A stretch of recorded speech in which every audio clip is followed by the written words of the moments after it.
పోరాట యోధురాలు చాకలి ఐలమ్మ స్ఫూర్తిగా ప్రజాపాలన కొనసాగిస్తున్నామని తెలంగాణ సీఎం రేవంత్ రెడ్డి అన్నారు.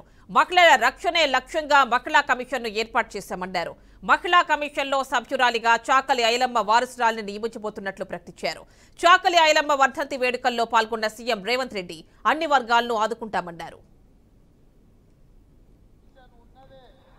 మహిళల యొక్క హక్కులను కాపాడడానికి, మహిళలకు స్ఫూర్తిగా ఉండడానికి, మహిళల మీద జరుగుతున్న దాడులను తిప్పికొట్టడానికి, అందుకే ఈరోజు మహిళా కమిషన్ చైర్పర్సన్ నేరెళ్ల శారద గారికి నేను సూచన చేస్తున్న, ప్రభుత్వం తొందరలోనే నియామక పత్రాలు విధి విధానాల పరంగా విడుదల చేస్తుంది.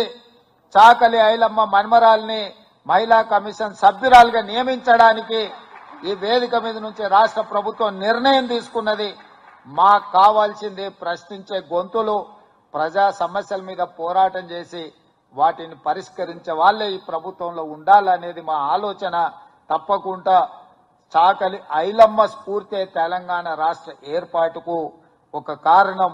మరి వారి కుటుంబ సభ్యులు ఈ ప్రభుత్వంలో భాగస్వాములుగా ఉండాలి అని మేము భావిస్తున్నాం. అందుకే చాకలి ఐలమ్మ మన్మరాల్ని మహిళా కమిషన్ సభ్యురాలుగా నియమిస్తున్నాము. తప్పకుండా మహిళల హక్కుల యొక్క రక్షణకు వారు సంపూర్ణంగా, వారి మాటలను బట్టి నాకు చాలా గట్టి నమ్మకం ఏర్పడ్డది. మహిళా కమిషన్ ఉన్నదే మహిళల యొక్క